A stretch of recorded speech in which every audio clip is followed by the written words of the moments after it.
I'm Tom Sharpe with Mannheim Steamroller. Blast off to the music universe. Jingle bells, Buddy smells, Garth Brooks laid an egg. You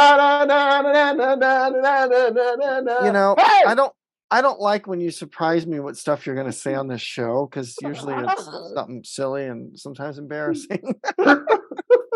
Oh my I gosh! just got out of the shower, so that line is not correct. I just got out of this. I just got out of the shower too. Oh my gosh! Are you in a holiday mood, buddy? Christmas spirit? Yes, yes. The tree's been up since Thanksgiving night. That was the kid bugging me enough for the whole month that I finally got it up. All right, let's do it. We were gonna do the outside decorations, but I just don't trust people that roam the neighborhood that they wouldn't destroy stuff or steal it.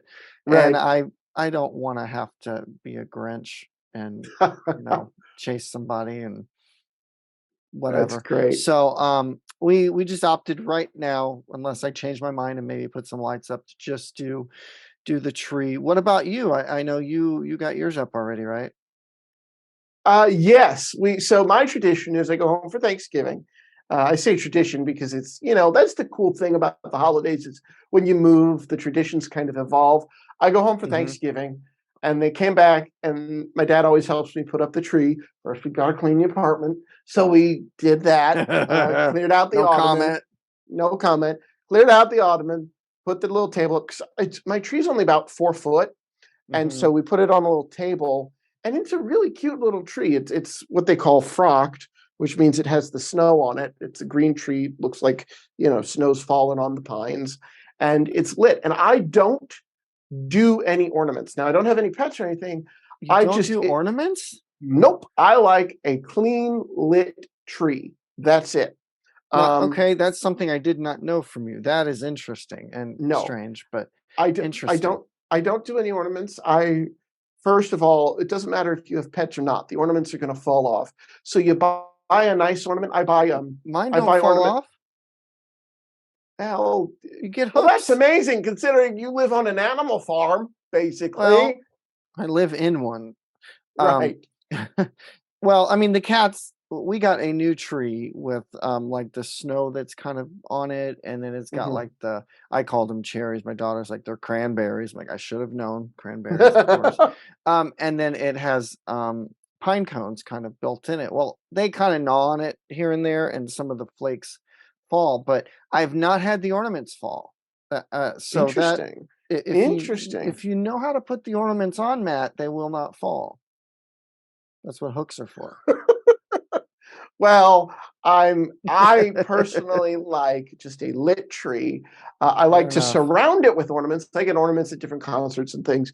And so I'll probably buy the Mannheim Steamroller ornament when I see them. And the drummer we spoke to, Tom Sharpe from Mannheim Steamroller. What color? You said they're Red Troop, right? That's out here on the east. Yes, they are the red. The West Coast or other group is green, and I had literally the day of this recording missed them by a night, the green group, because obviously you can't be in two places at once, but the band is, and it's really really neat. And you're familiar with the songs whether you know it's the group.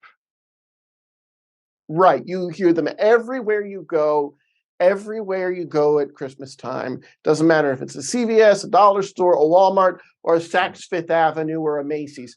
They are playing Mannheim Steamroller. They are just as ubiquitous as pumpkin pie at Thanksgiving. They are as ubiquitous with Christmas as anything else, as ornaments on a tree, if it were. Speaking of pumpkin pie, I didn't finish the one from Thanksgiving and probably should toss it at this point. I don't know that it's going to be any good. Right. We're past the leftover stage to now just over. Just the over We stage. are December. We are Christmas. And we chat with Tom mostly about Mannheim, and then of course we talk about his solo career as well. And then on the other side of that, we're going to come back and tell you what to expect on the next episode. So the last episode of 2022, and I'll have an interesting fact about Chip Davis that you might not have known. So stay tuned. Here's our interview with Tom Sharpe. Tom Sharpe, welcome to the Music Universe podcast. How are you today, sir? Thank you so much. I'm doing great, and I'm very happy to be here. And we will see you very soon in Baltimore. It's just a couple of days away. Yes, I cannot wait. I've never seen Mannheim Steamroller, but I've loved your music, your take on Christmas music for a long time. How's the tour? How's the tour going this year, and does it feel different from last year? And how's it feel being out on the road in 22? Sure. Every year, this is my 15th year as a member of Mannheim Steamroller, so I'd be one of the probably the veteran at this point in the group. And every year to me, it feels fresh and new. I always, when I come back to this music, I start to think about Mannheim season probably around the end of summer, and I start to think time to ramp up for the season again. And every time I start to dig into this music, it just feels like I'm listening to it for the first time. There's so many ways that you can just kind of peel the layers back here, that there's always something new. And for me and for us as a group to have a concert every night, sometimes people think that might, start to be wearing on us. But actually, I mean, I always think of it as looking at it from the eyes of the audience, and that there are people out there that have never heard us before, never seen us before, probably heard us before, but maybe never seen us before. And I always approach it that, those people get my best show every night. And there's always something to challenge me. It's a show that stretches me in a lot of different directions. It stretches all of us. We all are multi-instrumentalists and have a lot going on at all times. So there's never an opportunity for a lull, for sure. Mm-hmm. I love that. You mentioned digging in around the end of summer. Do the orchestrations change at all from season to season to freshen it up, or is it pretty much the same orchestrations every year? The concert order changes, and the pieces definitely change. And I think our founder and creator Chip Davis has a really great sense of keeping those classic pieces in that people want to hear. They are coming for, they're coming to hear Deck the Halls. They're coming to hear Carol of the Bells, those pieces that you hear on the radio and in the department stores or wherever you are, that you're hearing them, even if you don't, know it's us. He does a great job of keeping those pieces in, the ones that you came to hear, and then mixing up with either digging deep into his like wide catalog of pieces, or adding new material as well. So, it's there's something going on every minute. Well, you said that you started at the end of September. How long does it actually take for you guys to put it all together and be like, okay, this is the show. Let's rehearse it a time or two with full rig, Yep. and we're going out to do this. Yeah, it really is. At this level, any touring company is that you're really expected to show up with it ready to go. So there's a big difference at the professional levels here between practicing and rehearsing. And practicing is what we do on our own, and rehearsing is what we do when we come together. So, it's about you knowing your part and everyone else knowing their part, and how those parts fit together. So we, most of us are mentally and physically preparing for this the whole year. And then we do just come together for about a week and rehearse, and then have some tech rehearsals in the theater with the full run-throughs, and we hit the ground running. Well, that's true professionalism and skill at the highest level, that you can take all the ingredients, come in, and they make that wonderful Christmas stew, if you'll forgive me the analogy. That is Mannheim Steamroller. That is awesome to hear that. Now, let's talk about your role specifically. You're a drummer. What other instruments do you play throughout the show, and how do you view your role in the larger orchestra? Mm-hmm. Yeah, as I said, I am the drummer of the group, but I have a full array of percussion as well. And actually, my formal background is in orchestral percussion. I have a master's degree from the DePaul University School of Music in Chicago, and that was my major, my focus was orchestral percussion. So this show allows me to stretch in a lot of different directions. There's a lot of high energy, rock type drumming, and then also a lot of orchestral things too, where I have orchestral bells and tambourines and all sorts of things that I rely on that university training to do. That really comes from that. Chip Davis is a percussionist and drummer also, and Mhm. also a multi instrumentalist. I think that his classical training is on bassoon. So not only did he put this entire thing together from scratch, but he has his bassoon university training, and when he was touring, he was the drummer. So I kind of feel like I have pretty big shoes to fill, actually taking over the drum position from Chip Davis. So my role in the bigger picture of it is that I take great care, in knowing the history of the group, knowing where this came from, knowing that I am part of carrying on a legacy, um, and that we're not just playing Christmas songs. We're playing people's Christmas traditions, Mhm. and so I always keep my thoughts to where this came from, and I know the albums, and I know those signature kind of licks that I should keep, and I know where I have room to be creative on my own too, and Chip has allowed us that freedom to you know care for his music and carry on his music. Mhm.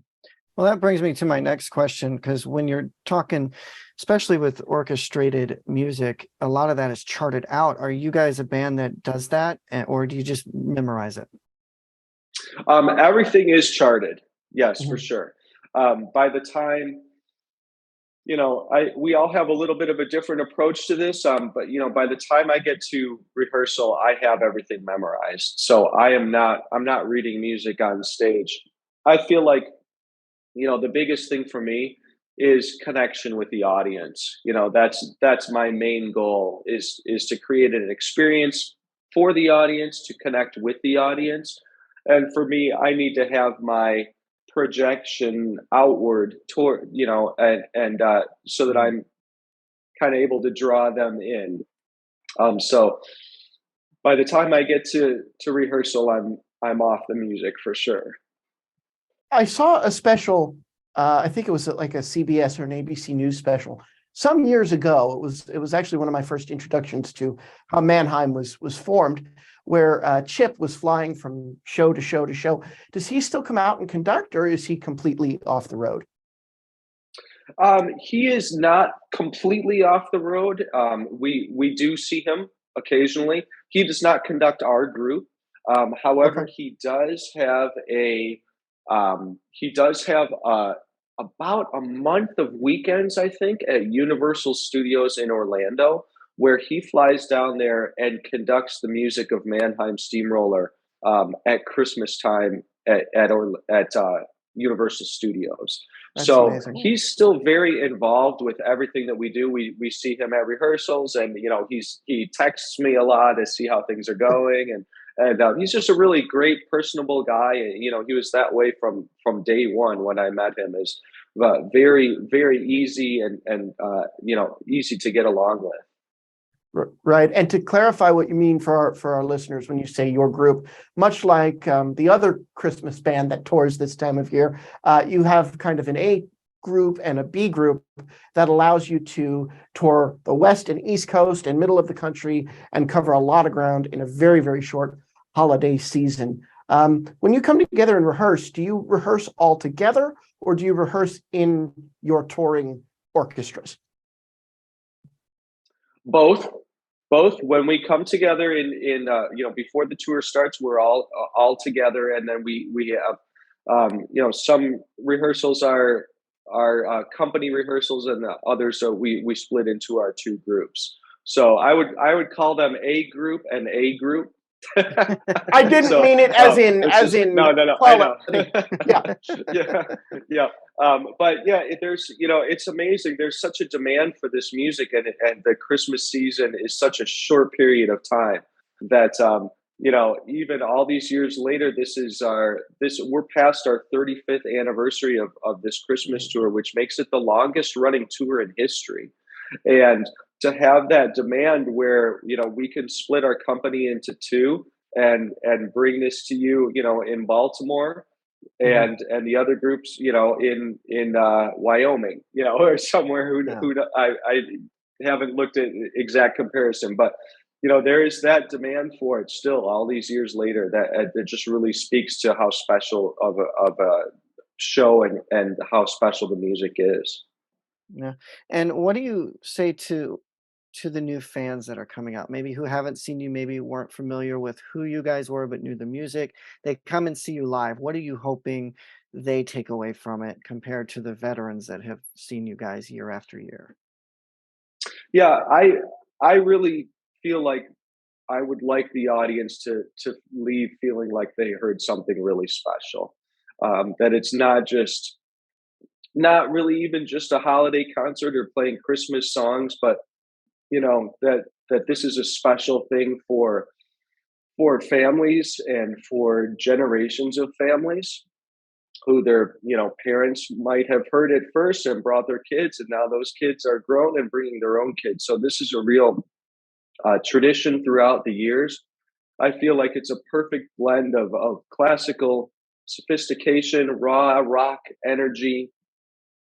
It's revolutionary, one of a kind, visionary type stuff. That if you are a certain age, you know exactly where you were when this music came out, um, and what you were doing.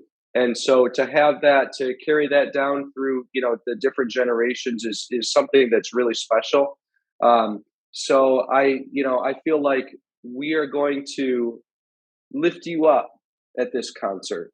And that's what it is. That's what it's all about, especially during this time of year. This music is very inspiring to us to play. And so we play it. Uh, we're inspired to play it so we can be an inspiration to our audiences. I love that. Yeah. Well, you, Tom Sharpe, speaking of the rock, you mentioned the rock energy. You've actually played at the Rock and Roll Hall of Fame. Tell us about that. One of your original pieces, if I'm not mistaken, correct?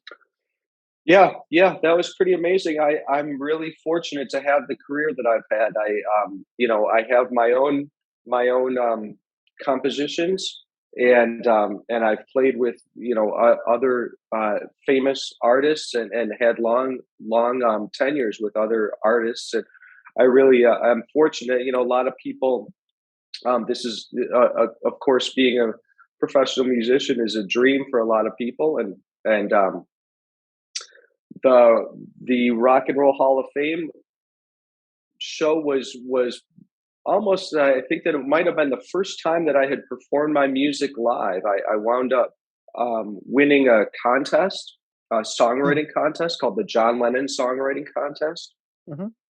And from there, kind of did a little a tour of my own music, and I decided that even though my own compositions are very layered, um, a lot going on, I decided to find a way to do it as a solo artist to give me opportunities to bring my music to as many people as possible. So I did create kind of a setup where I'm doing a whole bunch of different things at once. If you close your eyes, it might sound like a lot of people playing, but it's just me. And Mm. I don't play the tracks, or I don't pop a CD and play along. I keep it as organic as possible. So that was really a special thing for me to have my kind of debut of my own music be at the Rock and Roll Hall of Fame. And I feel like everything kind of is circular, and that my own music kind of led me to the larger opportunities, and now of course being with Mannheim Steamroller, and then being with Mannheim Steamroller allows me to have that to say when I have my own concerts as well. Mhm. Now Love that. you have several solo albums. Are it's telling us here. Do you have anything new in the works for that? I have so many compositions that I need to record, so there's always something in the works. Yes, Love that. Always writing, right? Always writing. always writing, always performing new music. I have probably albums of of pieces that I need to get out there to the world, other than when I'm performing them live. Yeah. So let's put that aside. Is there anything in your professional career that you want to accomplish but perhaps haven't yet? At this point in my career, my goal is to be an inspiration. So um, I always go where my music takes me, and it always seems to take me in some sort of direction that just is remarkable and unexpected for me. So I love going to the theaters that I've played before, and then I also love these different areas of the country, and different there's beauty everywhere, so it's really wonderful to do. um, Yeah. I feel like I really want to be an inspiration to the younger generations, and I always have thoughts on you know getting myself in front of kids, schools, master classes, from university level down to elementary school, because that's where the future is. Yeah, yeah. And I know you've done a bunch of clinicians too. You're one of the top clinicians in the country. Well, thank you. Before we let you go, this is our holiday episode. So I want to know when you're off the road at the end of the season, what are your Christmas traditions for you and maybe your family? And what do you like to do during this wonderful season? Yeah, it really is different being in a Christmas group, and people always say, "Well, do you get to go home for Christmas, and do you get any time off?" And it's like, well, no, it that kind of goes with the territory Right. of being in a Christmas group. So when I get home, I have just a small family, and somebody, my daughter, very much looking forward to having me back. Uh, so we tend to celebrate Christmas whenever that day is that I get home is our Christmas Eve, and Wow. the next day is our Christmas. Mm. And so we've kind of learned, as a professional musician, you adapt to that. So we've kind of learned that for us, sometimes the holidays are not the exact date. Sometimes birthdays are not the exact date, Hmm. but that they happen when just as happily and with as much heart behind them as if they were um, that date. So Christmas for us this year will be December 30th. Will be our Christmas Eve, and then we'll celebrate the next day. And my last question for you off of that is, since you are touring and are performing Christmas Eve, Christmas Day, do you maybe have some traditions with the band uh, on Christmas Eve, on Christmas Day to kind of mark the specialness of the day itself? Yeah, the group, we always come together, and we have our definitely share a meal, and we share um, uh, gift giving, and it's very this group is like a family.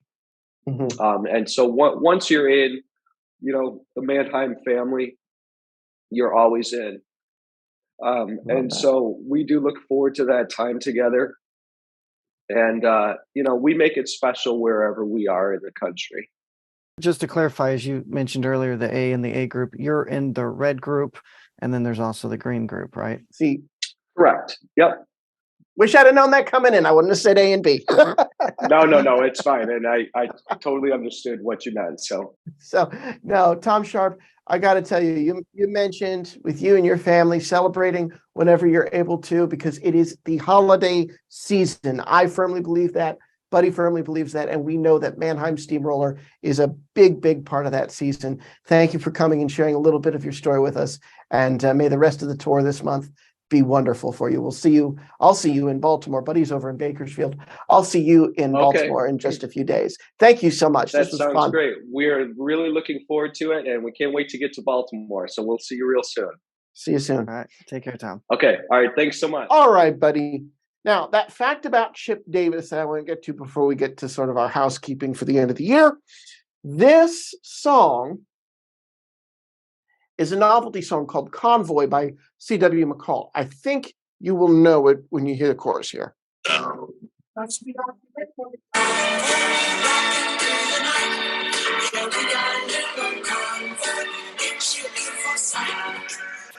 Yeah. Okay. Okay.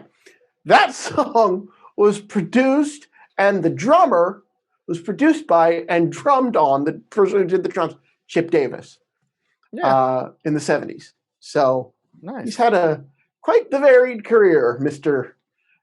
Orchestral Christmas himself did Convoy. I did not know that until I started doing research for this episode. So there you go. Thank you, Mannheim Steamroller, the team at your home office. Thank you, Tom Sharpe. This made it a wonderful, festive Christmas episode.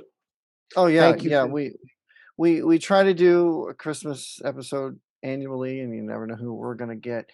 But it's cool to have a Christmas musician, so to speak, someone that kind of specializes in that and does that every year to join us and wrap up the Christmas season. And this is a big group that tours with Mannheim Steamroller because it's orchestrations. Mhm. And we get the team gets back to us, says we can give you Tom, but he goes to look, calls me, it's their drummer, and I'm like, of course it is. Of course we would end up with the drummer. I think we have ended up with the drummer as a member of the band more often than not this year, which has been really funny. And we'll talk about that and more in our year in review. And where are we going to be, you and I, together for the 100th time this year, together to do Fabulous our year in Viva review. Las Vegas. Fabulous Las Vegas. We're going to be there on location. I'm not going to say live because we don't do a lot of live content, but we've got at least one special guest lined up. We've got concerts again, just like we did last December, but we did it at the beginning of December. And we're going to be at Matt's favorite place ever, Cowboy Christmas. Woo! Right there at the Las Vegas Convention Center and throughout the strip. You know, I'm excited because we get to see 3 artists this time who we've not seen before, and I think you're going to stay maybe a day longer than me and maybe see someone else or others because you're like a gypsy. You go from one show to the other, and it's going to be a lot of fun. It's going to be you and me this time, so we're going to be manning the camera and audio and everything like we did in Europe when we went, but we're hoping to really kind of showcase more of the Cowboy Christmas and Vegas's Christmas atmosphere because it's NFR rodeo there, and which I just realized was redundant, NFR National Finals Rodeo, and all kinds of country shows and stuff. There's all kinds of stuff. It becomes, I mean, picture if like Yellowstone hopped off the screen. I mean, it's people, it's real cowboys. Okay, I wear a cowboy hat, a Western shirt, and freaking sneakers. Okay, New Balance sneakers. I ain't no cowboy. I know it. But it's not cosplay to me. I do like wearing the Western shirts, but it has become a bit of our tradition.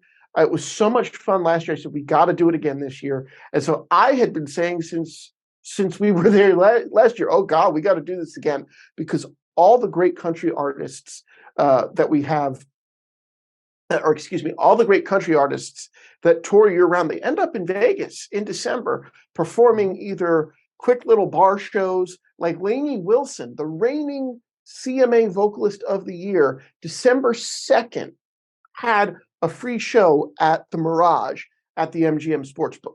Didn't have to pay. One of the shows I'm going to see that I'm really excited about at the South Point is Randall King.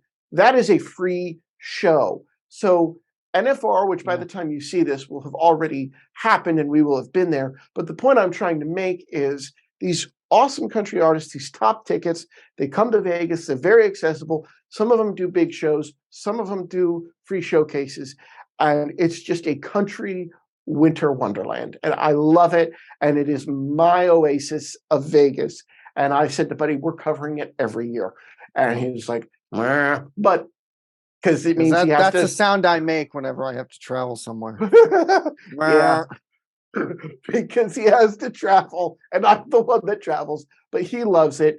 And this year, our special guest, if all works out, because again, we haven't shot it yet, is somebody that I've always wanted to see. I've always loved his music, but he doesn't tour regularly to areas where I've lived. So really excited about our first couple of days out in Vegas. And this one's going to happen. So stay tuned for that. So you mentioned you wear sneakers and you're dressed like a cowboy minus the boots part.